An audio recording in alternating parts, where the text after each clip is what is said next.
How to calculate historical network latency RTT through TCP three-way handshake.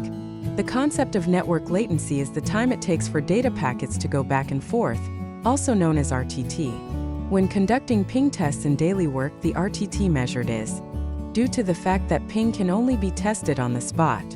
Therefore, when conducting historical packet analysis, the ping method is not applicable for testing historical RTT. Therefore, the interval time between TCP three-way handshake packets can be utilized. Conducting historical RTT calculations is both accurate and timely. Double-click the TCP session to analyze the transaction sequence diagram. Find package 1 and package 3, calculate their time difference. You can obtain the RTT between the client and server. This RTT is historical and can indicate the time when the session connection was established. Network latency between client and server. You can also test several sessions at the same time and take the average. This result is more accurate. Alright, that's all for this episode. Welcome to follow us and learn more knowledge.